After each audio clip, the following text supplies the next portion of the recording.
What if everything you knew about Naruto was only half the truth? What if the Nine Tails wasn't the only legendary being sealed inside him? What if, on the very night Naruto Uzumaki was born, the stars themselves descended from the heavens to witness the return of someone the world had forgotten? From the day he opened his eyes, strange things began to happen. Ancient places seemed to recognize him. Dreams felt more like forgotten memories. Even Kurama, the mighty nine-tailed fox, looked upon the newborn child, not with hatred, but with recognition. Deep within Naruto slept a soul older than the shinobi world itself. A soul that had once created peace. A soul that had once shaped the very foundation of chakra. Yet now, reborn inside the most unpredictable ninja in history. As Naruto grows, mysterious visions begin to awaken. Forgotten emotions, ancient knowledge, and a destiny far greater than becoming Hokage. Because this isn't the story of a boy trying to earn the village's respect. This is the story of a legend returning to finish what he started thousands of years ago. The shinobi world is about to change forever. Because the Sage of Six Paths has been reborn. This is what if Naruto was the reincarnation of Hagoromo Otsutsuki. Sit back, relax, and enjoy the story. The night Uzumaki Kushina screamed was the night the sky forgot how to be quiet. It was not the screaming itself that disturbed the atmosphere. Births were common enough in Konoha, even painful ones, even ones that shook walls and cracked window panes with the sheer force of a mother's will. Kushina's chakra had always been a force of personality made physical, the Uzumaki blood singing through her veins like a second heartbeat, red-hot and unapologetic. The midwives and the ANBU station at the edges of the secret shelter had seen powerful births before, but none of them had seen the sky do what it did that night. 3 of the ANBU would later file separate incident reports, each carefully worded to avoid the phrase they had all independently reached for and discarded as too strange, too unscientific, too much like the kind of thing grandmothers said when they wanted children to stop asking questions. The phrase was this: the stars moved closer, not metaphorically. Not in the way a poetic mind might describe a particularly clear October night. The ANBU stationed at the shelter's northern perimeter, a woman whose code name was Heron and who had 17 years of field service without a single report marked implausible, wrote 3 careful sentences in her incident log, scratched them out, and rewrote them with the resigned precision of someone recording a thing they knew would not be believed. At approximately 11:43 p.m., I observed what appeared to be a gravitational irregularity in the visible star field above the shelter. The phenomenon lasted approximately 4 minutes. I am aware this is not a standard chakra event. It lasted 4 minutes because that was how long it took for something ancient and patient and unutterably vast to complete its descent. Inside the shelter, Minato Namikaze, the 4th Hokage, the Yellow Flash, the man who had rewritten the battlefield rules of an entire world, was holding his wife's hand and doing something he almost never did. He was afraid, not of the birth. Kushina's labor was progressing normally, or as normally as anything could progress when the woman in question was the Kyubi Jinchuriki, and every contraction risked weakening a seal that stood between Konoha and catastrophe. He was afraid because something had been happening to the chakra in the room for the past 40 minutes, something subtle and sourceless, and completely outside his considerable frame of reference. It began as a warmth. Not the warmth of fire chakra or even of Kushina's own furious life force. Something older than both. Something that predated every technique Minato had ever studied. It moved through the sealed shelter like sunlight through deep water, slow and golden and profound, pressing gently against the walls, against the seals Minato had drawn with weeks of preparation, against the edges of the 8-trigram seal on Kushina's abdomen. It did not interfere.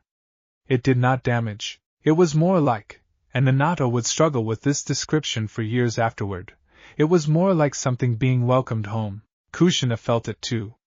In the grinding, wave after wave exhaustion of labor, in the moments between contractions when she could surface from the pain and remember she was also a person with thoughts, she felt it. She reached for Minato's hand and squeezed. "Minato," she said, and her voice was strange, stripped of its usual brash energy, quiet in a way that had nothing to do with pain.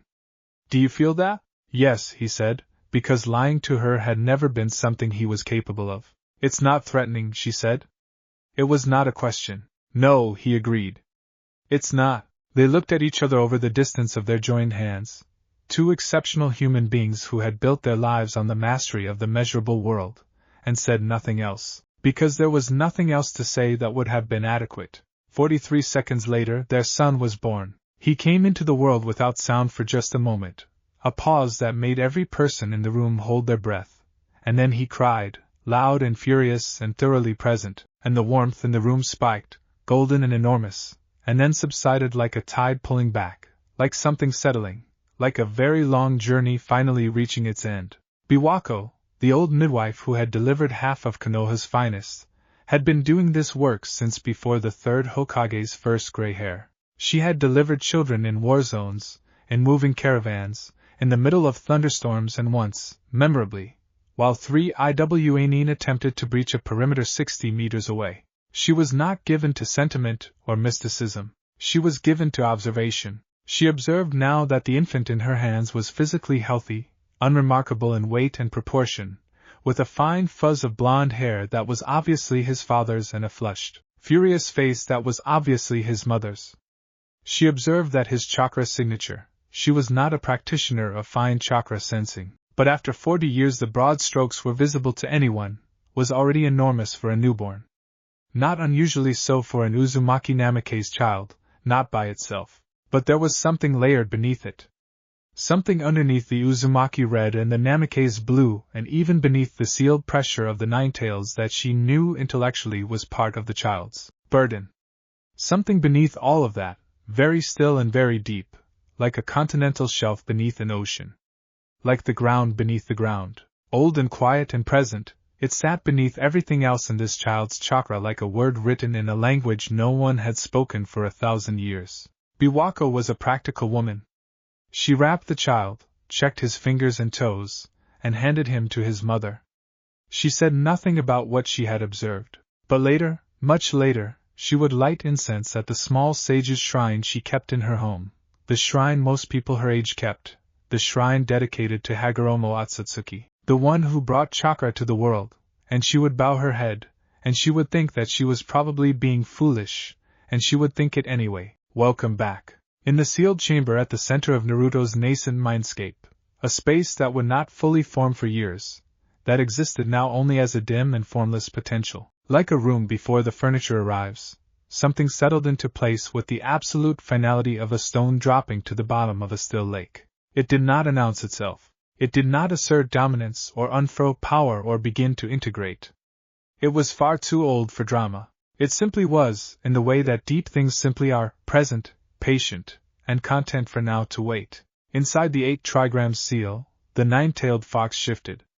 Kurama, who had existed for longer than Konoha's oldest tree, longer than the village system, longer than the current shape of the coastline, turned his massive head within the sealed space, and he looked at the sleeping consciousness of the being he now shared existence with, and something happened in his expression that had not happened in a very long time. He recognized someone. The recognition was not warm, exactly.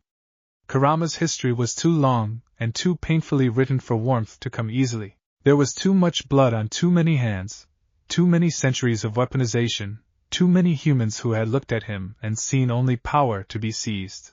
The recognition was complicated and shot through with old anger and older grief. But it was recognition. So thought Kurama, in the private language of a being old enough to have invented his own. It really is you. You actually came back. He settled back. He would wait. He was very good at waiting. The infant slept. Outside, the sky returned its stars to their proper places. Uzumaki Naruto was not, by any observable metric, a mysterious child. He was loud. He was reckless. He was the kind of boy who left a visible trail through any space he occupied, muddy footprints on clean floors, orange smears on the walls of ramen shops, the ghost of his laughter still bouncing off alley walls 30 seconds after he had already rounded the next corner. He failed tests with spectacular consistency and excelled at nothing the academy formally assessed except stamina, which the examiner reported as excessive and frankly unnerving in a child this age. He ate ramen with the focused devotion of a religious practice. He pulled pranks that were elaborate enough to suggest genuine creative intelligence operating in deliberate concealment of itself. He demanded acknowledgement from a village that had collectively decided he did not merit it. and he demanded it with a defiant cheerfulness that was either deeply admirable or deeply exhausting depending on how long you had known him and how recently he had painted your fence orange. None of this was mysterious. What was mysterious, and this was the thing that those few people paying close enough attention occasionally tripped over, like finding a single cold stone in a warm room, was the other Naruto, the one who appeared in the gaps. It was not a different personality. It was more like a depth beneath the surface. The way a clear shallow river is clearly shallow until you step into a certain spot and the bottom simply isn't there anymore. Iruka Umino was paying attention. This was his professional obligation and also, increasingly, his personal one, because somewhere in the mess of his grief over his own parents' deaths and his complicated feelings about the child who carried the thing that killed them, something had quietly shifted toward genuine concern, toward genuine seeing. He was grading academy homework on a Tuesday afternoon when it happened for the first time. Most of the class had been set to study independently, the older students working through basic shuriken theory, the younger ones doing chakra identification exercises. The room had the particular low hum of 30 children pretending to pay attention. Naruto was in the corner near the window, ostensibly working on his chakra identification exercise, which required students to concentrate on their own chakra flow and describe it in a worksheet that had a reassuringly simple set of options: warm/cold, fast/slow, light/heavy. Most students spent 5 minutes on it and moved on. Naruto had been sitting at his desk for 23 minutes. This alone was unprecedented enough to make Iruka look up. Naruto being still was like water deciding to flow uphill. Technically possible, theoretically, in extreme circumstances, but not something you expected to see on a regular Tuesday. He was sitting very straight. His hands were flat on the desk, palms down. His eyes were open, but he was not looking at anything in the room. He was looking at something substantially further away than the wall in front of him, something that existed at a distance that walls could not measure. His chakra. Iruka was a reasonably sensitive sensor, not exceptional but practiced, was doing something strange. It had expanded, softly and without aggression, outward from Naruto's body in a slow, even pulse. Not a hostile expansion. Not the chaotic spikes that usually accompany Naruto's attempts at chakra control. This was deliberate, measured, ancient in its patience, and underneath it, like a tone too low for ordinary ears, something resonated that made the hairs on Iruka's arms stand straight. Then Naruto blinked, and it was over. He looked down at his worksheet. He picked up his pencil. He circled warm, and then fast, and then added a scribbled note in the margin that read also big. Why isn't big an option with characteristic indignation? And then he was just Naruto again, fidgeting and distracted and already turning to make faces at the boy behind him. Iruka graded 3 more papers before he realized he had read none of them. He wrote nothing in his report. He filed no incident summary. He simply watched more carefully after that, and over the following months he collected a small private catalogue of moments that didn't belong in the profile of a failing, lonely academy student. The way Naruto could sit outside during autumn windstorms and remain perfectly still, his expression distant and absorbed, while leaves and debris moved around him in patterns that seemed to hesitate before touching him. The way he sometimes answered questions in class a half-second before Iruka finished asking them, then looked startled at himself, and immediately disguised it with a wrong answer. The way he occasionally stopped dead in the middle of a street, usually somewhere old, near the original village gates, or the base of the Hokage monument, or the graveyard on the eastern edge, and stood with his hand pressed against stone or wood or earth, his face gone somewhere else entirely, his lips moving in words too quiet to catch. The way he cried at the third Hokage's public ceremonies, every year, harder than the orphans who had actually known the man personally, a specific grief that seemed too big for his age and too old for his history. Iruka watched and catalogued and said nothing, because he did not yet have a framework for what he was seeing, and a teacher without a framework is still just a person, and persons are capable of being wrong, and being wrong about something like this felt like a risk he was not qualified to take. But he watched. Naruto himself would have been deeply annoyed to know he was being observed so carefully. Not because he was hiding anything, he was genuinely one of the worst at hiding things, a fact he was aware of and unbothered by, but because the things Iruka was collecting were not things Naruto understood well enough to explain, and not being able to explain something was a specific kind of frustration that lived alongside him constantly, like a pebble in a shoe. He called them dreams, privately, in the sloppy journal he kept under his mattress because he had read once that ninja were supposed to keep records, and he was going to be a great ninja, and therefore he was going to keep records. The journal looked like evidence of a break-in, pages bent, and ink smeared and whole sections crossed out with such force the pen had gone through to the next page. But it existed, which was more than his academy instructors would have predicted. He wrote about the dreams in the back pages, separate from the training notes he almost never completed and the ramen reviews he completed with uncharacteristic thoroughness. He wrote about them badly and inconsistently, because putting the dreams into words was like trying to carry water in your hands. Most of it escaped in transit, and what arrived was a fraction of what you had started with. The dreams were not like regular dreams. He knew what regular dreams felt like. Regular dreams were chaotic and thin, images without weight, feelings without roots. Regular dreams dissolved at sunrise into fragments you couldn't quite hold. The other dreams were solid. They were the most solid things Naruto had ever experienced, in fact. More solid than the ramen at Ichiraku. More solid than the Hokage monument in its mountain. When they came, usually in the hours just before dawn, in the specific quality of darkness that preceded light, they came complete, whole and weighted and saturated with a reality that made ordinary waking life feel slightly pale by comparison. He dreamed in colors that didn't have names.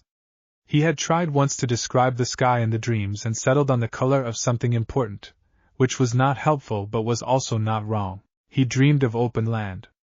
Always land, vast, unbroken, pre-village land, the kind of land that existed before anyone had thought to put walls on it. He dreamed of teaching. He was always teaching in these dreams, standing in front of people who watched him with an attention that felt like sunlight, and he was explaining something fundamental and true about the nature of existence, except that when he woke he could not remember the words. He carried the feeling of the words, the weight of truth clearly spoken, without the content, like a jar that had held something precious, and still smelled of it even empty. He dreamed of his hands creating things. He did not know what the things were. He knew they were important. He dreamed, sometimes, of a woman with white hair and eyes that held too many stars in them, and in the dreams she was everything and terrifying and also, in a way that twisted something ancient in his chest, someone he had failed. He always woke from those dreams crying and could never, in the daylight clarity of his apartment, understand why. He dreamed of two boys who hated each other. One of them always stood in shadow and the other in light, and in the dreams he watched them from an impossible distance, wanting to bridge the gap between them and being unable to, and the grief of that inability was the most real emotion he had ever felt in his life. Realer than his anger at the village, realer than his loneliness. It was a grief with geological time behind it, compressed and heavy as bedrock. He wrote none of this well. He wrote it anyway. Weird dream again, he wrote at age 9, in handwriting that was still working out which direction some of the letters preferred. The big land one. I was teaching people but I don't remember what. Felt like I already knew everything and I was trying to give it away. Why would you give away everything you know? Seems dumb. Maybe the dream person is dumb. Also I was taller. That part was good. And later, age 10, in slightly improved handwriting, the two boys again. They were fighting and I couldn't stop them. This one felt real in a bad way. Like remembering something, not like making something up. Irika-sensei says remembering and imagining feel different, but I didn't know that until now. This felt like remembering. Whose memory is it though? I don't have brothers. And once, age 11, in handwriting that had gone strangely careful, like the hand holding the pen had decided this sentence mattered. Who am I when I'm sleeping? The village was not actively cruel to Naruto on most days. He wanted to be clear about this in his own accounting of things, even inside his own head where no one could hear the accounting, and it would have been easy to make it more dramatic. The village on most days was simply absent, present around him the way weather is present, noticed when inconvenient, ignored the rest of the time. It was only on certain days that the absence sharpened into something with edges. His birthday was one of those days. He had spent the afternoon at Ichiraku because Tsuchi and Ayam were reliably kind and the ramen was reliably excellent, and the combination of these two facts made the stall the closest thing he had to a guaranteed good afternoon.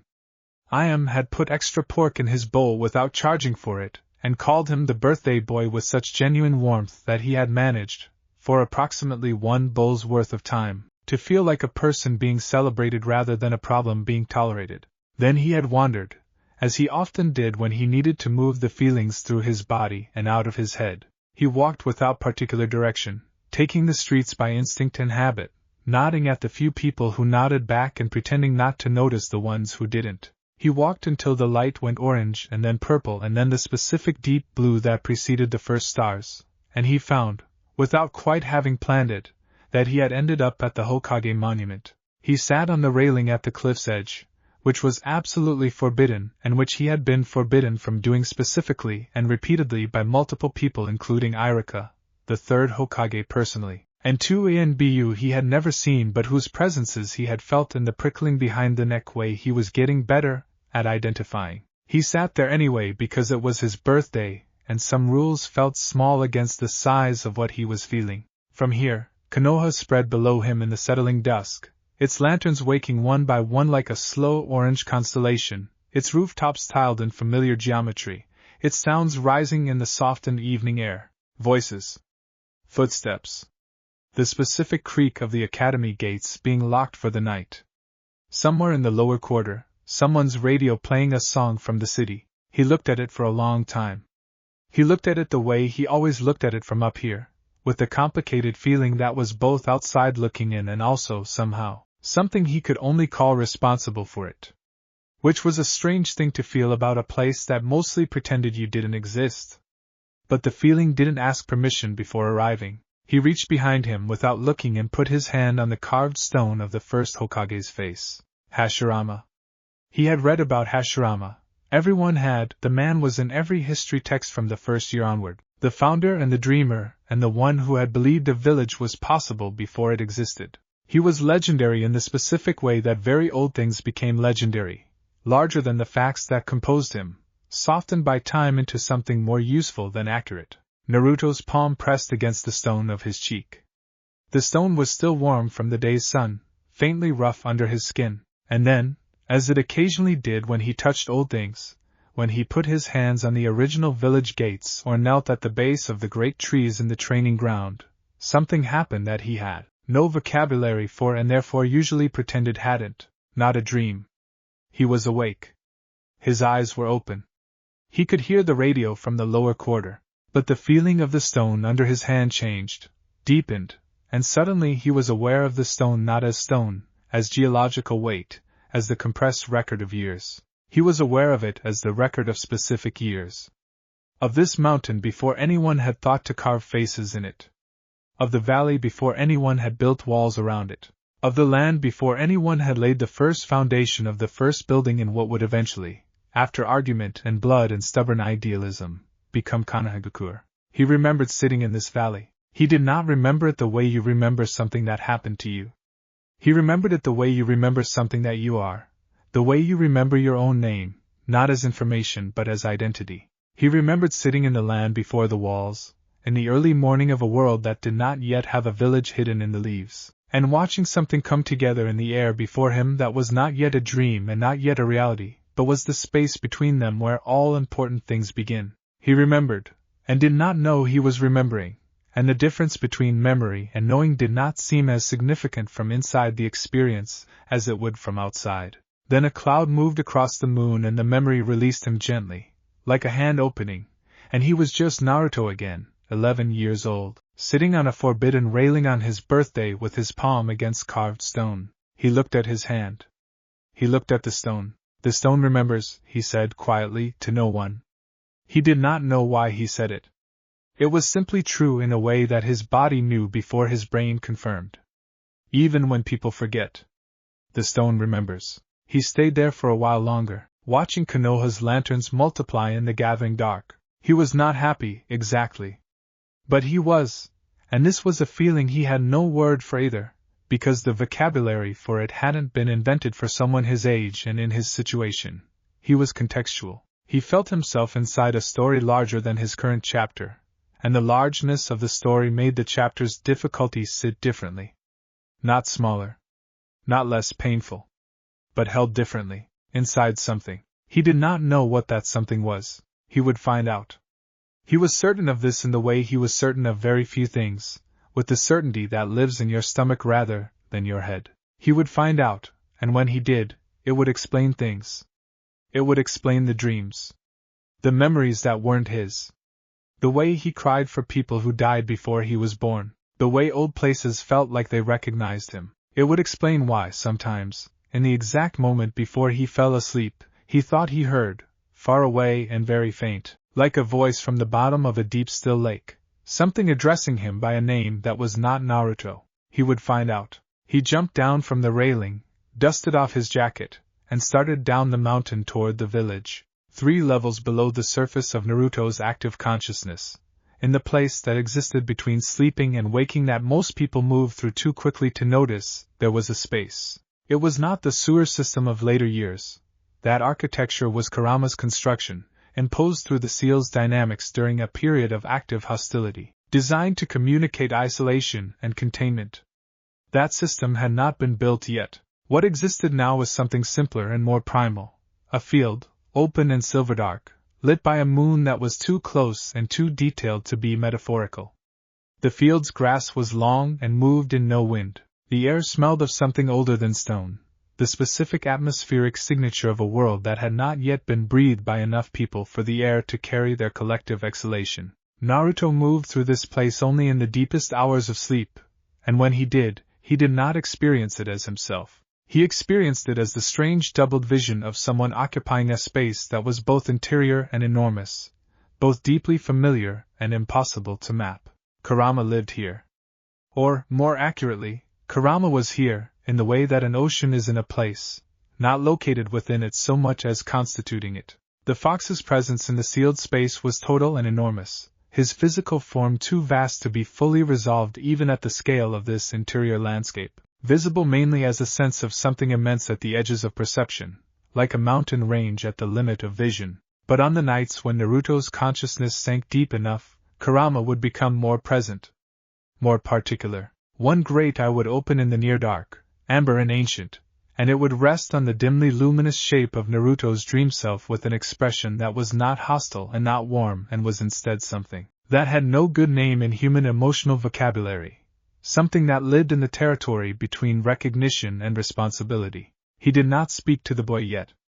The boy was not ready for the conversation, and Kurama had been a tailed beast for long enough to understand that conversations offered before readiness arrived became weapons, not deliberately, but because the unready mind would take the information and build with it in whatever shapes its current wounds suggested. And this boy had wounds already, at 11, that Kurama did not want to worsen through careless timing. But on the boy's birthday, the 11th, the one where Naruto sat on the forbidden railing and pressed his hand to carved stone and said the thing about the stone remembering, on that night, Kurama came very close. Naruto slept in his apartment, having eaten 3 cups of ramen and 1 piece of birthday cake he had bought himself and eaten alone over his kitchen sink, which was a small sadness that Kurama noted with the particular ache of watching something familiar repeat across time. He slept heavily, the sleep of a child who has been carrying feelings all day and finally put them down. And in the field, in the silver dark, Kurama lowered his massive head to the grass. He did not know if the gesture was visible to the dreaming boy. He made it anyway. "You used to sit like that," he said, very quietly, to the sleeping child. "Watching places you'd made. Like you were checking that they were still there. Like you couldn't quite believe they'd held." A pause. "You're smaller this time. It doesn't suit you." He was quiet for a long moment, the field breathing around him. "The monk from the Toad Mountain is going to find you eventually. And the spy rider is going to have questions he doesn't have frameworks for. And the village is going to be difficult. And the seal is going to be complicated. And your father left you in a situation that even your father, and I respected very little about your father, for the record, even your father probably considered unfair." Kurama's eye, amber and vast and holding centuries of observation, rested on the small dreaming shape. "You're going to have to figure out who you are without losing who you were. That's not a task I would give an 11-year-old. Another silence. But then, either of us had a choice. Kurama closed his eye. Outside, in the village, the birthday had ended. The lanterns that people kept lit as courtesy on festival nights were going out one by one. Konoha settled into its late-night sounds, crickets, and the watch change at the gates, and somewhere near the memorial grounds, an owl that had been resident in the same tree for longer than most of the current shinobi had been alive. Naruto slept. He dreamed of the big open land, and of teaching, and of hands building something that mattered. He woke up, as usual, not remembering the content, carrying only the feeling, like warmth from a fire you'd left behind still sitting in your coat. The chakra identification exercise was, in Iruka's professional opinion, one of the more useful practical tools in the early academy curriculum. It required students to turn their attention genuinely inward, to engage with their own energy not as a tool to be wielded but as a phenomenon to be observed. And the ability to observe your own chakra clearly was foundational to almost everything that came after. He said it 3 times a year. He had results from all his previous students going back 9 years, a personal record he kept separate from the official academy files, because the official files only tracked pass/fail on the associated written component, and his private notes tracked everything else. The qualitative observations, the outliers, the students who surprised him. Naruto surprised him every time, not in ways that translated to better grades. The written component of the exercise asked students to describe their chakra in terms drawn from a provided vocabulary list, and Naruto's written descriptions were brief, slightly misspelled, and frequently supplemented with drawings in the margins that had nothing to do with the assignment, but demonstrated real spatial thinking. He never scored above the midpoint on the written portion, but the exercise itself, the actual sitting, the actual turning inward, was something else. Iruka had spent some time thinking about how to describe what happened to Naruto during the 20-minute silent meditation period. The best he had managed was, he leaves. Not physically, not even his attention, entirely. But something in his presence changed quality during those 20 minutes, and the change was not the disconnection of a bored student's wandering mind. It was the opposite. It was deeper engagement with something. Something Iruka could not identify and could not see. And the chakra. Iruka was not an exceptional sensor. He knew his own limitations. What he could detect was broad strokes, the general character of a person's chakra signature, the approximate range of their reserves, obvious elemental affinities when they were pronounced. He was competent, not gifted. But competence was enough to notice that what Naruto's chakra did during those exercises was not what any other student's chakra did during those exercises. The other student's chakra either remained static, the norm for students not yet trained in chakra circulation, or shifted in the small, personal ways that came from genuine focus, warmer or more defined at the edges, or more densely concentrated at the body's center. Naruto's chakra breathed. It was the only word Iruka could find. It expanded on a slow, even rhythm that matched nothing, not Naruto's physical breathing, not his heartbeat, not any deliberate technique Iruka recognized. It moved outward from him in a pulse that was enormous in its scope, extending across the whole classroom, reaching into the hallway, touching the edges of the training yard beyond the windows, and then drew back, and then moved out again. Quietly. Steadily. Like a tide.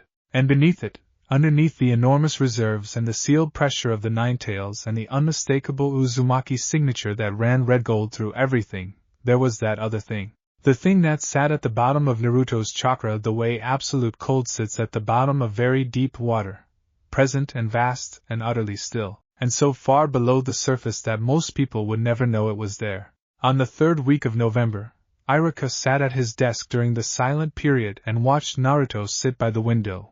And he made a decision. He rose quietly from his desk and walked to where Naruto sat. He crouched beside the boy's chair so that their eye levels matched, or would match, if Naruto had been looking at the room, which he was not. Naruto, he said very softly. Nothing. Naruto's eyes were open and focused on a distance the room couldn't contain. Naruto, he said again, a fraction louder. The boy came back from wherever he had been. It was visible, the return. A sequence of presents arriving in stages, like lights in a building coming on floor by floor. He blinked. He looked at Iruka. For just a moment, before full wakefulness reasserted itself and Naruto the student snapped back into place, Iruka saw something in his face that had no business being there. Something settled and ancient, looking out through a child's eyes. Then Naruto grinned, the full wattage grin that was both performance and genuine, and said, "Iruka-sensei. I wasn't sleeping, I was." "I know," Iruka said. "I know you weren't sleeping." Naruto paused. "Okay," he said, cautious now. "What do you see," Iruka said, "when you go there?" The cautious expression deepened into something more genuine. The face Naruto made when a question arrived that he had been carrying himself and hadn't known how to ask. "It's not seeing," he said slowly, like he was working something out while speaking it. "It's more like—" He stopped. He looked at his own hands, face screwed up in concentration. "It's like hearing something? Except not with your ears. Like everything has a sound that isn't a sound, and when I get quiet enough, I can hear it." Iruka looked at him carefully. "Does it frighten you?" Naruto considered this with the genuine seriousness he reserved for questions that mattered and the studied carelessness he applied to everything else. "No," he said finally. It's the most familiar thing I know. It just doesn't feel like it's mine." The last sentence landed between them in the quiet classroom. Iruka opened his mouth. He did not know, in that moment, what was going to come out of it. Whether he was going to say, "I think you should speak to someone who knows more than I do," or "This happens to some students with large reserves," or "Can you tell me more," or possibly just Naruto in the tone of a person standing at the edge of something big. "Naruto-sensei said 5 more minutes!" The shriek came from across the room, where one student had finished his worksheet and discovered that informing the teacher of the time remaining was an excellent way to end the silence period and get to lunch. The moment dissolved. The classroom rustled back into life. Naruto pulled his worksheet toward him and picked up his pencil. Iruka stood. He returned to his desk. He wrote, in his private notes that evening, "NU, Exercise 3. Same as before. Said, and I am quoting, it's the most familiar thing I know. It just doesn't feel like it's mine. I don't know what this is. I know it is something. I am going to speak to the Hokage after the graduation examination." He underlined the last sentence twice, and then, after a moment's consideration, circled it. There were things about being Naruto that Naruto himself had simply always known, the way you know basic structural facts about your own existence, the color of your hair, the sound of your own voice, the way the village looks from the monument at dusk. He had never examined them as unusual because they were his ordinary, and ordinary things resist examination from the inside. He had always known, for instance, that when he was very upset, the air changed around him. Not the chakra, the air itself. On the worst nights of his loneliness, the nights when the silence of his apartment got loud in the way silences sometimes did, the temperature in his room would shift, and the darkness would have a quality to it that he privately thought of as present, not threatening. Just as if the night itself was sitting with him in a way that the daytime never quite managed. He had always known that he could feel rain before it arrived. Not the meteorological precursors that any competent shinobi learned to read, changes in air pressure, the specific stillness before weather moved in. Something more immediate, more personal. As if the rain was something that communicated with him specifically, a brief heads-up, neighbor to neighbor. He had always known that old trees made him feel calmer. Not aesthetically, not because he found forests beautiful, though he did, but because their age was something he could almost touch. Something that sat against his skin like warmth from a fire, the compressed presence of decades legible through some sense he didn't have a name for. He had, most significantly, always known that he had room inside himself. Not the metaphorical room of a generous spirit, or a large capacity for feeling, literal interior space, the sense that his own boundaries extended further inward than they should, that he was, in some architectural sense, larger on the inside than the outside could account for. He had grown up with this knowledge the way he had grown up with everything else, by incorporating it as ordinary. By assuming everyone felt it. He was 11 before he realized, with the mild shock of discovering that a word you have always used incorrectly has a different meaning, that this was not something everyone felt. He was washing his hands in the academy bathroom when it occurred to him. He had been thinking about the classroom exercise and about what he had said to Iruka-sensei and about whether that had been a mistake. Not because he was afraid of being odd, he was already odd. Odd was not new, but because the something he had tried to describe was real enough that describing it carelessly felt wrong. Like throwing open a door to a room that wasn't ready for guests. He looked at himself in the mirror above the sink. His reflection looked back, the whisker marks that had never made sense to him dermatologically, the blue eyes that sometimes in certain lights seemed like they had too much going on behind them, the face that was recognizably his own but was also, in the mirror's exact and honest plane, a face in the middle of figuring something out. "Who are you?" he said to his reflection. Not aloud. He mouthed it, aware that the bathroom wasn't empty and weird was one thing but bathroom mirror conversations were a different category of weird. He mouthed it, and watched his reflection mouth it back, and the question sat between them without answering itself. The thing in the deep didn't answer either. It sat at the bottom of his interior space like it always sat, present, enormous, patient, quiet. Not passive. Not dormant. Just waiting with the specific quality of something that has waited for a very long time, and is not concerned about waiting a little more. He dried his hands. He went back to class. He did not stop asking the question.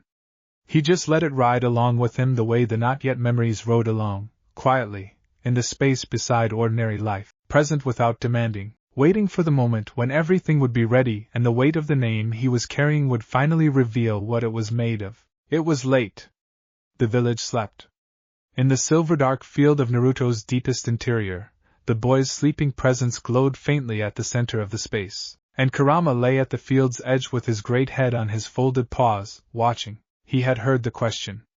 He heard everything that happened in Naruto's genuine depths. Who are you? The question was as old as the concept of identity. Kurama had heard it in different forms from many people over the centuries, from hosts and adversaries and scholars who came to the tailed beasts hoping for answers to questions that predated the shinobi system by millennia. He had never answered it kindly.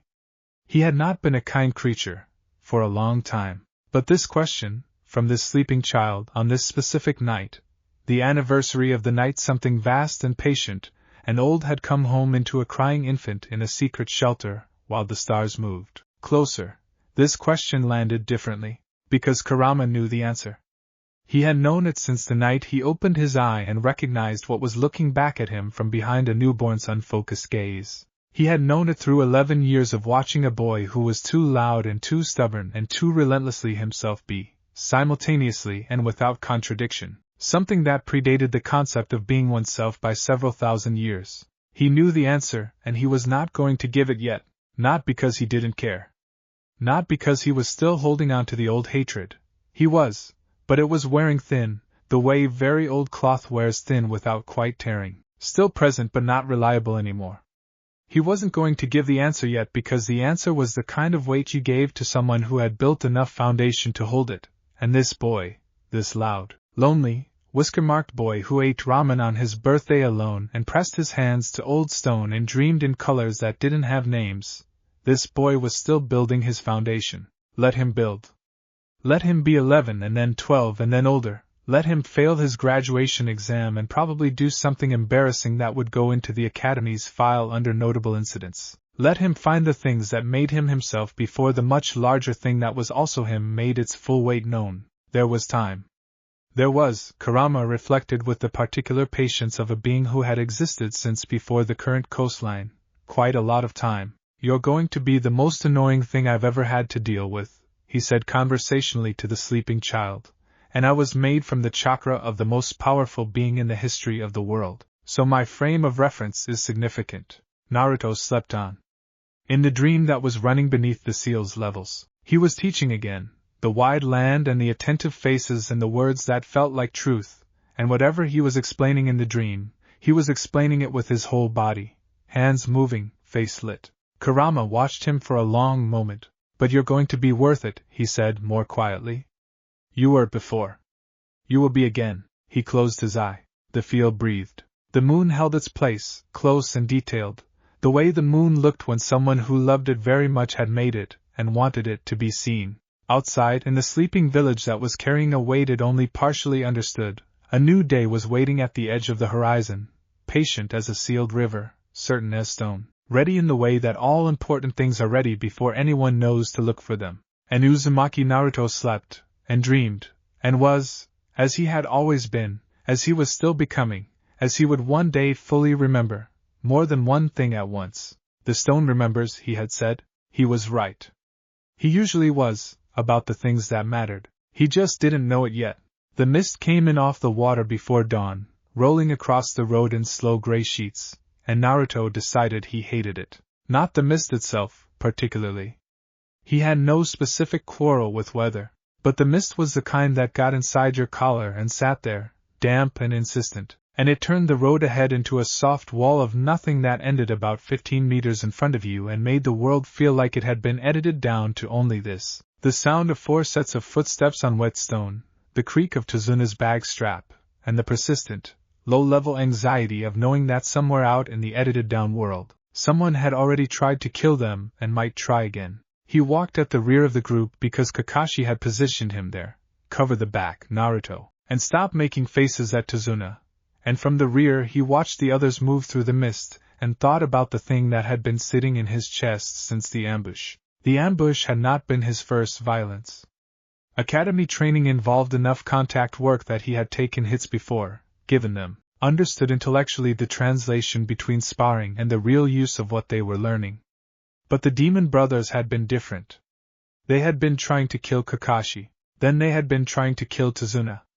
The intent had been real, specific and aimed and backed by tools designed for exactly one outcome, and when Naruto had thrown himself into it, when he had acted without thinking because thinking would have been too slow, he had discovered something about himself that he was still in the process of examining. He had not been afraid. He had been something else, something that moved faster than fear, something that rose in him like a current rising in water, purposeful and calm and old. He had known what to do before he knew that he knew it. His hands had moved with a certainty that his academy performance could not have predicted. He had also, in the moment between the demon brothers being subdued and Kakashi turning to assess the damage, felt something stir in the deep place inside himself. Not threateningly. More like attention, the quality of something large and long dormant becoming briefly alert. He had not mentioned this to anyone. He was getting good at carrying things. "You're thinking too loud," Sakura said, appearing at his elbow with a precision that suggested she had dropped back deliberately. She was not saying it with warmth. Sakura's versions of interaction with Naruto were still largely calibrated toward tolerance. But she was saying it, which was something. "I'm not doing anything," Naruto said. "You're making the face." "I have one face." "You have several faces," Sakura said, with the clinical certainty of someone who had been observing the same person for years. "This is the one where you're trying to figure something out, and you won't ask anyone because you think asking makes you look dumb." Naruto opened his mouth.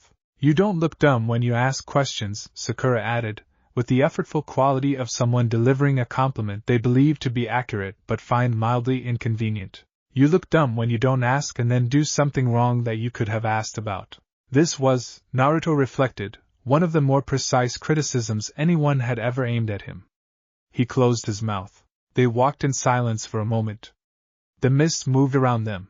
"I'm fine," he said finally. "I know," Sakura said, and drifted back toward the middle of the group, which was her way of considering the conversation complete. He watched her go.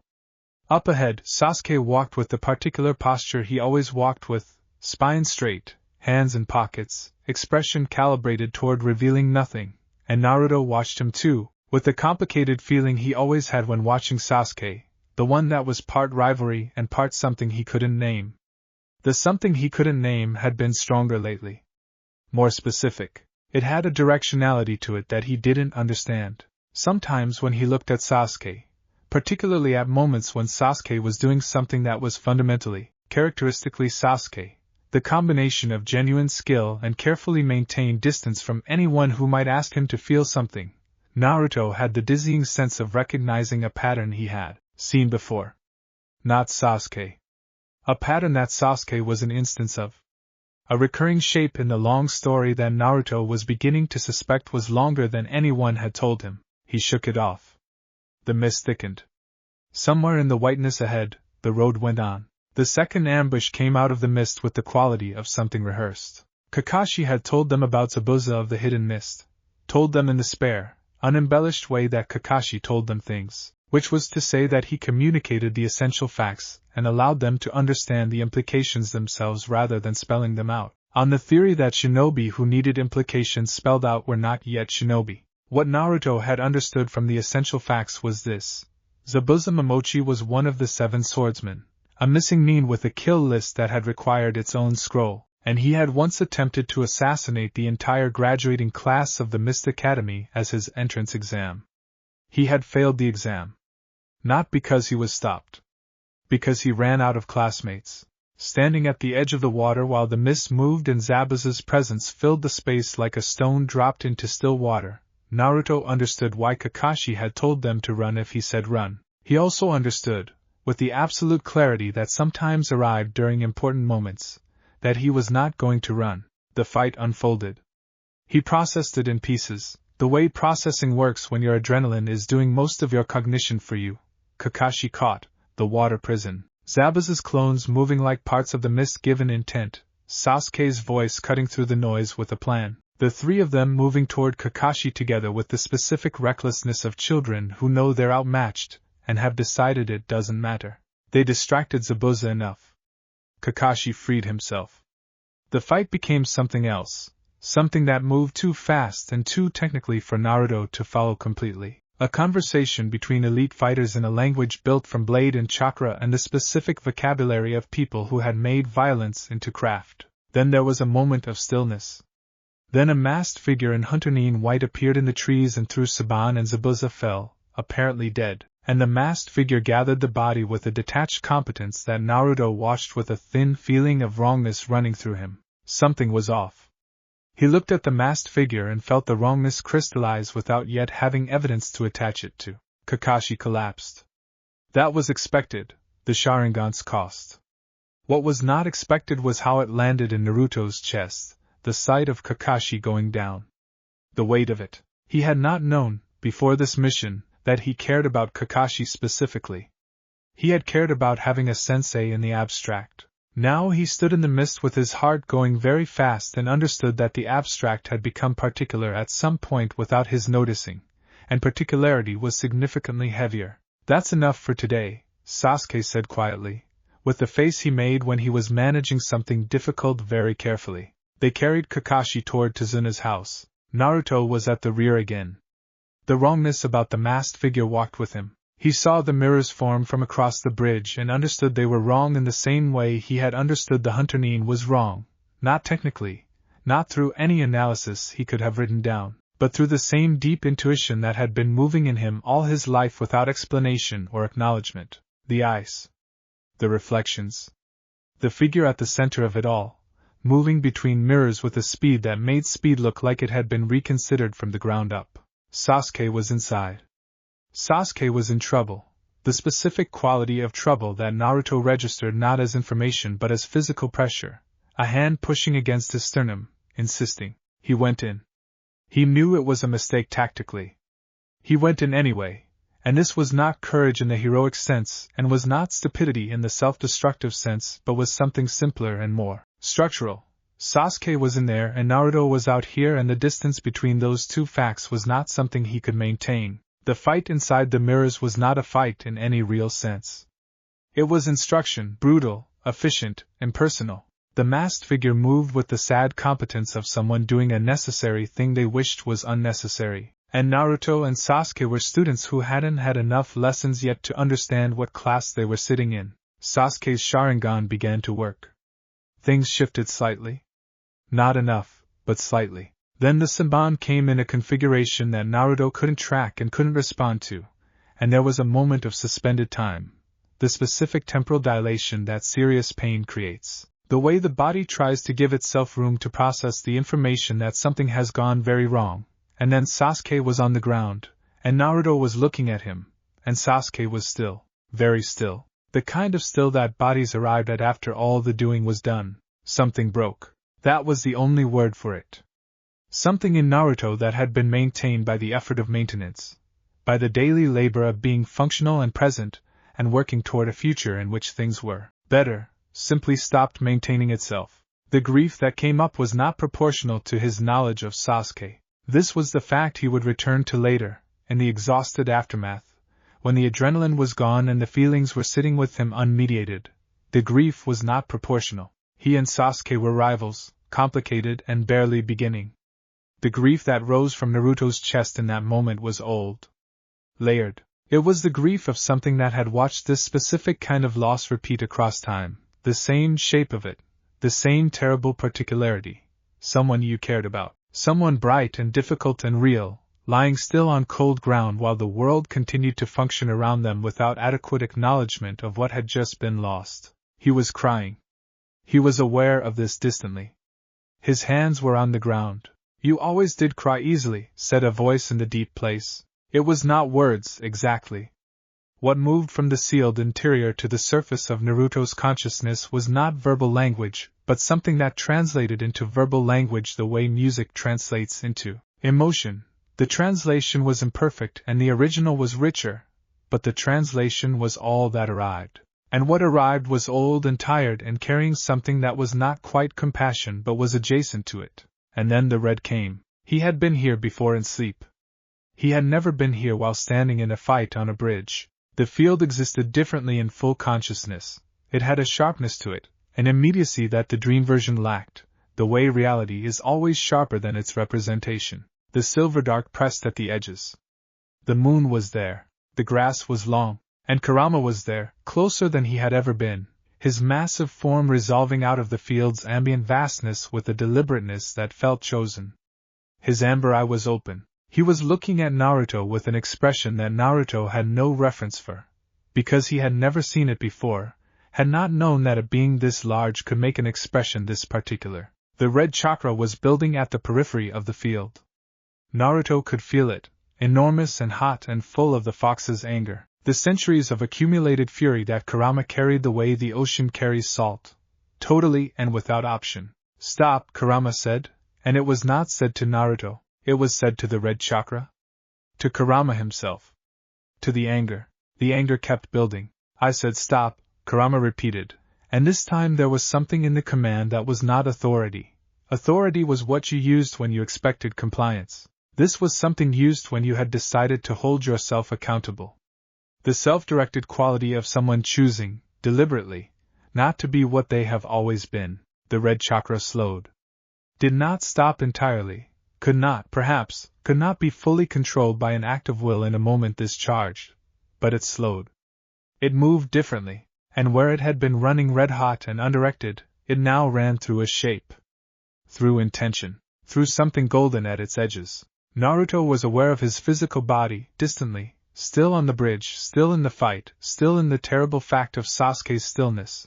But here in the field he was fully present, more present than he was usually capable of being. As if the crisis had burned away the habitual vagueness he moved through life with and left only the essential. "You want to know something?" Kurama said. It was not a question. "Tell me why," Naruto said. His voice in this place was steadier than his voice outside. "Tell me why I feel like this. This isn't just Sasuke. This is something else. Something older. Tell me why I keep carrying things I don't have names for." Kurama looked at him for a long moment. The field breathed. "Because you've carried them before," Kurama said. The sentence fell into the space between them and sat there, and Naruto felt his understanding rearrange around it the way a landscape rearranges around a newly placed stone. Nothing moved, but everything's relationship to everything else shifted. "What do you mean?" Naruto said carefully. "What do you mean I've carried them before?" "I mean what I said." Kurama lowered his massive head until his chin was closer to level with where Naruto stood. The movement was slow. Deliberate. It was not submission. Kurama, Naruto sensed with complete certainty, did not do submission. But it was something chosen. Offered. "You and I have had a longer history than you've been told about. Significantly longer." "Kurama, don't call me that like you know me," Kurama said, and there was an old reflex in it, something reaching for the comfortable familiarity of hostility. Then, quieter, "You do know me. That's the problem. It's always been the problem." Naruto waited. Outside, the bridge battle continued. Here something was beginning that had been a long time building. "I was made," Kurama said, "by someone who understood chakra the way water understands the river, not as an external medium to be moved through, but as the essential nature of the thing itself. He made me from his own power. From himself. He split what he was into 9 pieces and called each piece by a name, and gave each piece a form. Because he believed that power without form was dangerous and power without name was lost. A pause. He was right about that. He was right about most structural things. He was sometimes wrong about the people. Who was he? Naruto said, though something in the deep place was already answering. You know who he was. Tell me. Kurama looked at him steadily. Hagoromo Otsutsuki, he said. The sage of six paths. The man who taught the world that chakra existed and then spent the rest of his life trying to teach it what chakra was for. The name landed in Naruto's chest the way the right key lands in the right lock, with the specific, resonant quality of something fitting perfectly into a space that had been shaped for it. He had known the name. Everyone knew the name, the same way everyone knew the name of the first spring, not as a person, as a symbol. As a legend so old it had stopped being about anyone real and become about what that person represented. He's not just a legend, Naruto said, and it was not a question. He was never just a legend, Kurama said, and there was something in his voice that was not quite grief and was not quite anger, and was very old and very particular. He was a person, complicated and limited and sometimes wrong and mostly trying. Like everyone. A pause. Like you? Naruto sat down in the grass of the field. The movement surprised him slightly. He hadn't decided to do it, his body had decided for him, absorbing the weight of what was being said. He sat cross-legged with his hands on his knees, looking up at the enormous amber eye, and he said, What do I have to do with him? Kurama said nothing for a moment. On the night you were born, he said finally, the seal your father built was designed to do two things. To contain me. And to manage the Uzumaki chakra you would inherit. It was a fine seal, your father was exceptional at seals. There was no generosity in this assessment, only precision. But when the seal activated and I found myself here, I found that the seal had not accounted for something. Could not have accounted for it, because no one knew to look for it. What did it find? Naruto said. You, Kurama said.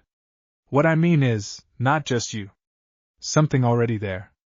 Something in the space where a new soul should have been, before the seal arrived and before my chakra arrived, before anything. His amber eye held something careful. A presence. Not a fragment. Not an echo. Complete. Entire. Waiting in the way that something waits when it has waited for an enormously long time and is used to it. The silence between them was not empty. It was the fullest silence Naruto had ever sat in. He's in me, Naruto said. You are him, Kurama said.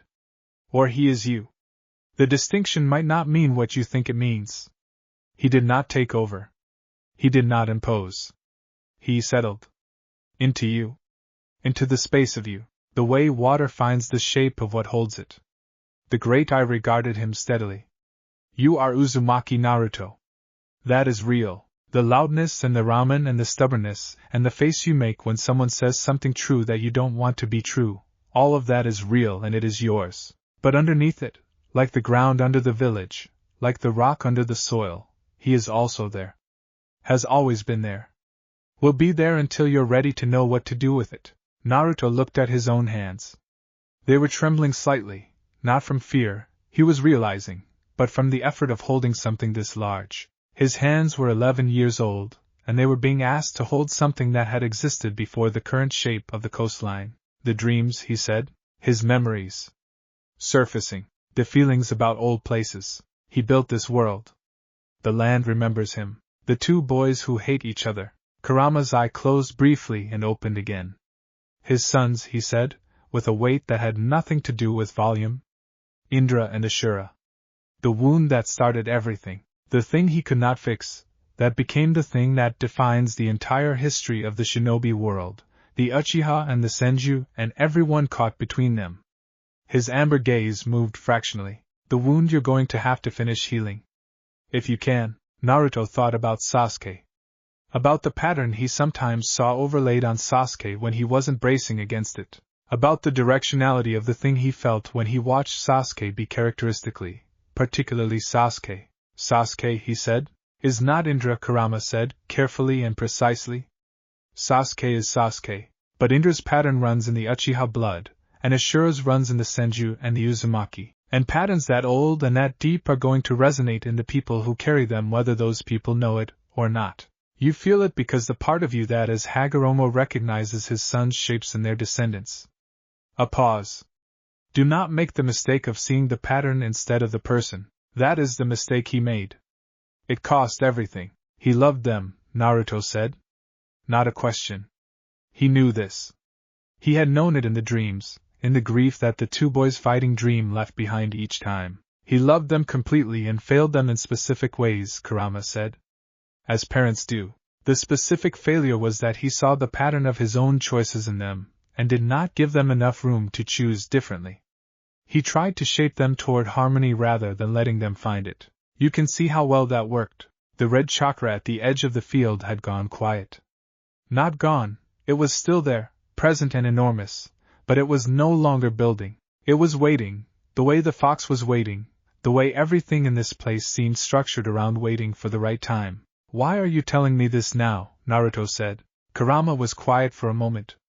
When he spoke, the careful precision was still there, but something else was present with it, something raw at the edges, something that had the quality of an admission costing more than the speaker had budgeted for. Because you're looking at Sasuke lying on that bridge and feeling something you can't explain, he said, and what you're feeling is grief that is older than your life. And I am tired, I am genuinely, significantly tired, of watching that grief move through you unanchored. Without context. Without the thing it is attached to. His voice, if the translation of his communication into voice-like experience could be trusted, carried something bitter and something that had passed through bitter and arrived somewhere else. I spent centuries in hatred. I spent them pretending that what I felt was only fury and only justified. I was very good at it. I was so good at it that I began to believe it. A long pause. I respected him, Hagoromo. I hated what was done with what he made, hated being made a weapon, hated being sealed, hated being used by people who looked at me and saw only power. But him, the actual person, the one who created me and gave me a name and a form and talked to me like I was something other than a force, him I respected. Naruto listened. You were the first person since him, Kurama said, who felt like something I recognized. I did not receive this information well, initially. The dry precision of this understatement managed something that might have been wry. But you are 11 years old, and you are sitting on a bridge inside your own head telling me things that you don't know how you know. And you are feeling grief for a person who may not actually be dead yet. And the grief is real and old and specific, and you deserve to know what it's attached to. The field breathed. The silver dark held its quality of somewhere beyond time. Is Sasuke dead? Naruto said. The question was flat and direct, stripped of everything except the thing it was asking. No, Kurama said. The Senbon placement was precise but not lethal. Haku knows exactly how much to take without crossing the line. He does not want to kill your teammate. A pause. He does not want to kill anyone. He's doing what he believes he must do for someone he loves. You would understand that. I need to go back, Naruto said. Yes, I need to. He stopped. Looked at his hands again. I'm not done with this conversation. I know, Kurama said. We have time. We are going to have a long time to work this out. Something shifted in his amber eye. Something that was not quite warmth, because Kurama was several thousand years and too much history away from warmth coming easily, but that occupied the same general neighborhood. You asked me once, in the deep place where I can hear things, why I didn't tell you sooner. I don't remember that, Naruto said. You were asleep. I heard you anyway. Kurama looked at him with the full weight of his ancient regard. Because you weren't ready to carry it. You might not be now either. But you asked, awake, with your eyes open, and that is different. Okay, Naruto said. Okay, Kurama repeated. Help me, Naruto said. Right now. On the bridge. Not to hurt anyone. To protect Sasuke. To stop this without. I don't want to just be angry. I don't want to just be power. I want to do what's right, and I don't know exactly what that is, but I know it's not revenge. The Amber Eye regarded him for a long time. Then, slowly, Kurama said, that is the first thing you've said that he would have said. In those words. In that order. And the chakra that rose from the seal and moved into Naruto's physical body on the bridge was red at its foundation, enormous and hot and fox-powered, but it had something running through it that did not. belonged to Kurama and did not entirely belong to Naruto as he had understood himself to exist. Something golden at the edges, something that moved with a patience and a purpose that the red chakra alone could never have sustained. It was not enough yet. He was 11. The foundation was still being laid, but it was the first stone placed with full knowledge of what it was for. He came back to his body with the abruptness of someone surfacing from deep water, full presence arriving all at once, gravity and sound and the specific bite of cold air on a face that had been crying reinstating themselves without preamble. Sasuke was still on the ground. Haku was watching Naruto from behind the mask with the stillness of someone who had made their peace with what they believed was coming next. What came next was not what either of them expected. The chakra rose.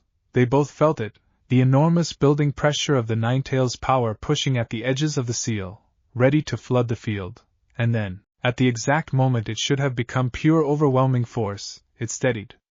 Not diminished. Steadied. The way a river steadies when given a wide enough channel, all the force still present, but directed, purposeful. Moving towards something rather than simply moving. Naruto stood up. His eyes were still wet. He did not wipe his face. He looked at Haku, the masked figure, the precise and sad hunter Nin who moved like someone doing a necessary terrible thing, and he did not raise his hands into a combat stance. He stood with his hands open at his sides, which was not a shinobi posture and was also not a child's posture. It was something else. Something older. You didn't want to do this, Naruto said. Haku said nothing. Behind the mask, something shifted. I can feel it, Naruto continued, and he was not performing certainty. He was simply certain, the way he was sometimes certain about things he had no rational basis for knowing. The way your chakra moves. When you fight because you want to fight, chakra flows differently than when you fight because you think you have to. Yours feels like, he searched for the word. Like grief that decided to be useful. A long silence. The mist moved. The bridge held their weight. You should not be able to sense that, Haku said quietly. Not a challenge. A statement of genuine surprise. I'm a work in progress, Naruto said, with a ghost of the grin that was his default, though this version was smaller and more honest. But I can feel it. You're protecting someone. Yes. Someone who matters to you completely. Yes. I understand that, Naruto said, and the gold at the edges of his chakra moved briefly, in a pulse that Haku felt at the level where technique stopped and something more fundamental began. Haku took one involuntary step backward. Not in fear, in recognition of something they had no category for, some quality in Naruto's chakra that called to something ancient in the world and received an answer. I understand protecting what you love. But I also need to protect mine. And I don't think we have to kill each other to do that. Zabuza-san needs Tazuna to not finish the bridge, Naruto said. But Tazuna needs the bridge to save his country. Those are both real things. Two real things that look like they can't both be true. He met the gaze behind the mask as directly as he could. Usually when two real things look like they can't both be true, it's because someone with power is making money from them staying in conflict.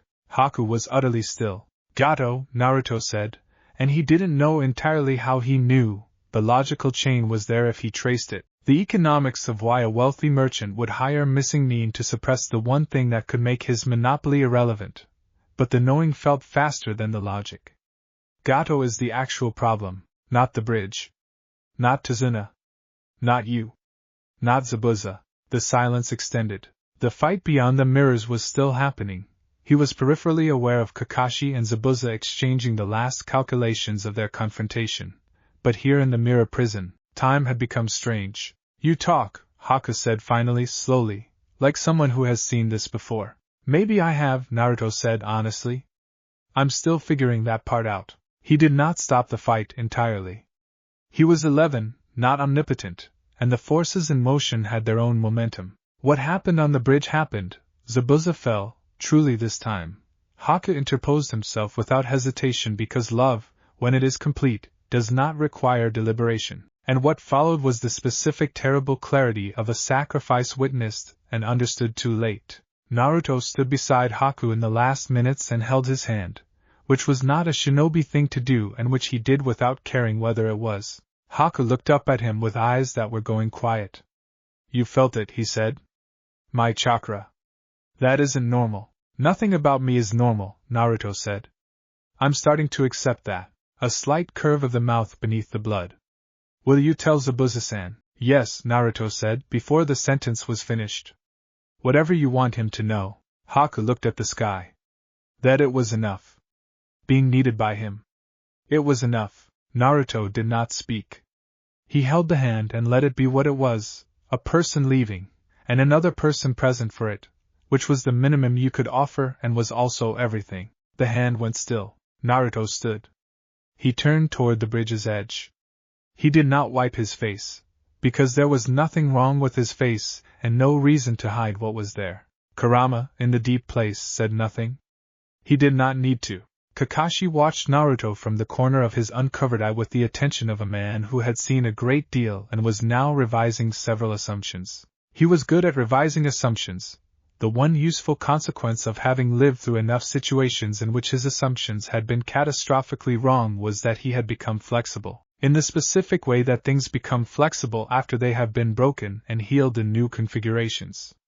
He could update his models. He did so now, sitting with his back against the wall and his chakra on minimal, watching his youngest and most confusing student sit at Tazuna's kitchen table and eat rice with the contained, quiet attention of someone who is eating because it is necessary rather than because they are hungry. The Naruto who had left Konoha was loud, reactive. His chakra moved like his personality, unpredictable and excessive and occasionally spectacular in its misdirection. His instincts were good, better than his grade suggested, but his good instincts were wrapped in enough noise that you had to work to find them. The Naruto currently eating rice in silence was something Kakashi did not yet have a label for. He had the same face, the same whisker marks and the same blonde hair and the same hands that were slightly too large for the rest of him in the way that suggested he hadn't finished growing into them. But the quality of his stillness had changed. The noise was lower.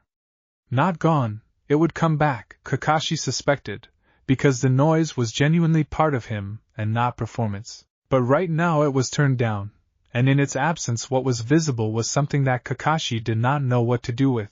He had seen chakra like Naruto's on the bridge. Not the volume was expected, if extreme. But the texture of it. The steadiness at the core of the eruption. He had felt, for just a moment during the worst of it, something underneath the red chakra's heat that was old in a way that the Sharingan could not categorize and could not trace to any technique in Kakashi's extensive mental library. He had a theory. The theory was large enough that he was approaching it carefully, the way you approach something large in the dark, gradually, with your hand out, prepared to find either a wall or an edge. Naruto, he said. Naruto looked up from his rice.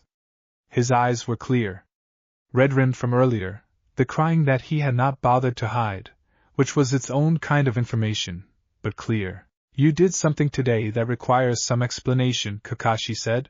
I did a lot of things today, Naruto said, which was accurate. On the bridge. When you stood up. Kakashi measured his words with the precision he applied to anything that mattered. The chakra that moved then, it wasn't solely the nine tails. Naruto held his gaze. He did not look surprised. He looked like someone who had been waiting for this specific sentence. No, he said. It wasn't. Kakashi waited. I don't know how to explain it yet, Naruto said. I know some of it. Today I learned more of it. But I don't have all the words, and the words I do have are. He stopped. Set down his chopsticks. They're big words. The kind that sound crazy if you don't have context. Try me, Kakashi said. Naruto looked at him steadily. Do you believe in the Sage of Six Paths? He asked. Not the myth. The actual person. Kakashi's uncovered eye did something subtle that Naruto was getting better at reading, a slight adjustment, a recalibration. Yes, Kakashi said carefully. I believe he was real. Do you believe in reincarnation? Like actually? Soul level? Another adjustment. The Sharingan can read chakra at a depth that suggests consciousness is more persistent than one lifetime. This was not a yes, exactly. It was something a careful man said when he wanted to communicate openness without commitment. That's going to have to be enough for now, Naruto said, and picked up his chopsticks again. I'll tell you everything when I understand it better. I promise. Kakashi looked at him for another moment. Then he leaned his head back against the wall. All right, he said. Sasuke's voice came from the doorway, which was startling. No one had heard him wake. He stood there in the lamp's unsteady light, looking at Naruto with an expression that was doing something unusual for Sasuke's face, which typically only ran variations on contained and deliberate. This was something else. Something that didn't know yet what it was. How did you know? Sasuke said. Know what? Naruto said. That I wasn't dead. He said it flatly, the way Sasuke said things that mattered, stripping them of inflection as though the stripping made them safer. I heard you. On the bridge. You were certain, when everyone else. I wasn't certain, Naruto said. I just couldn't let it be true. There's a difference. Sasuke looked at him. The lamp moved. You're different, Sasuke said finally, and the sentence had the quality of someone filing a report on an observation they don't yet know the significance of. Since wave. You're the same but something is different. Yeah, Naruto agreed. What? I'll tell you eventually. He met Sasuke's eyes with the directness that was one of his most consistent qualities, the thing that persisted across all his various configurations. When I have all the words. But you should know, he hesitated. Something moved in his expression that was both Naruto and also the other thing, the ancient thing that sometimes looked through his face. Whatever happens between us, whatever we end up being to each other, rivalry or something else, I'm not going to let it be the thing it usually is. The thing where two people keep fighting because no one ever just stopped. Sasuke stared at him. That didn't make sense, Naruto said. It made some sense, Sasuke said carefully, and went back to the room where he had been sleeping. Kakashi kept his eye closed. His theory was getting larger. The boat crossing was smooth enough that Naruto could sit at the prow without holding on, watching the fog part around them and thinking in the new configuration that the bridge had left him with. He had a lot more to think about than he'd had 7 days ago. This seemed likely to be a permanent condition. Kurama had been quiet since the bridge, not absent, he was never absent. The presence in the deep place was as constant as his own heartbeat, but quiet in the way that someone is quiet when they have said a significant thing and are giving it room to breathe. Naruto appreciated this, though he wouldn't have known how to say so. He thought about what Kurama had told him. Not as a list of facts to memorize and categorize. He had never been good at that mode of thinking, and it was increasingly clear that what he was dealing with was not the kind of thing that benefited from being categorized. He thought about it the way he thought about the dreams, laterally, around the edges, approaching it from the sides to see what shape it cast. He was Uzumaki Naruto. This was true. This was bedrock. He knew it with the same certainty he knew his name, not as information but as identity. And in him, settled like a continental shelf below the ocean of himself, was something older than the village and older than the shinobi system and older than the oldest living thing in the land of fire. Something that had loved 2 sons and lost them to each other. Something that had built a world and watched it wound itself along the cracks of his failures. Something that had come back, not to redo, not to correct, not to impose its agenda on a new lifetime, but simply to be here.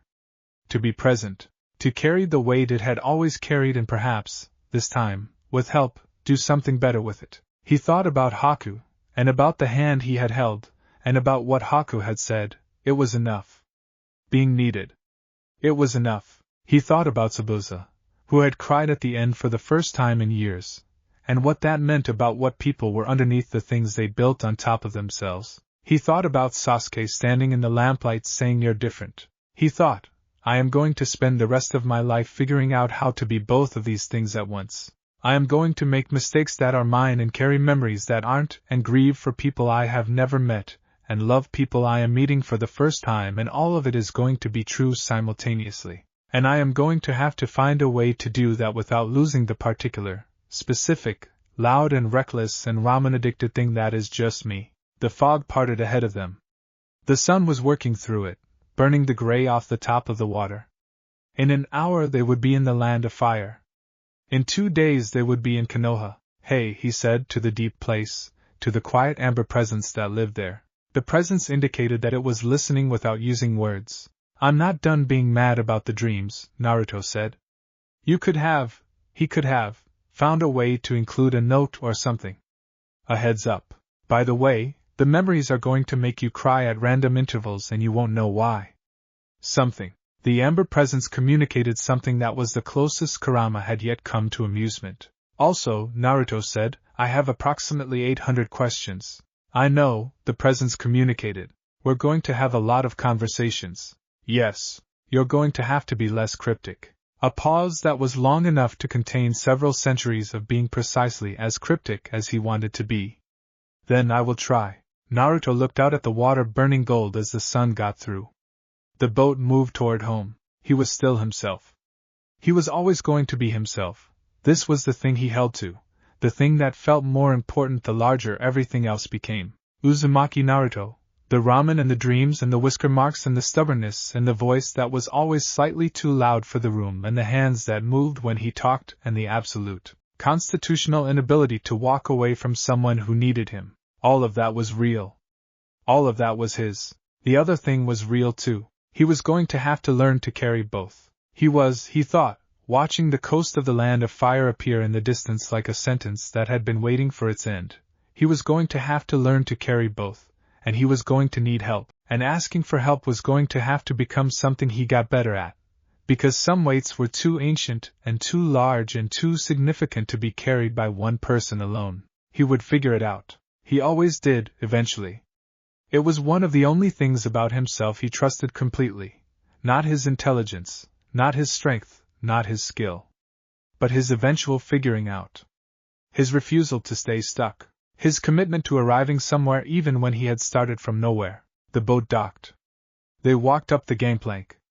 The land of fire spread ahead of them, old and green and full of the particular light that came through the great trees at afternoon. And Naruto walked through it with the weight of a name he was beginning to know how to carry. Not easily.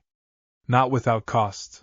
But with both eyes open, and with the amber eye watching from the deep place, steady and present and, for the first time in longer than either of them could have calculated, something that was not quite glad and not quite at peace but was moving, slowly, in that direction.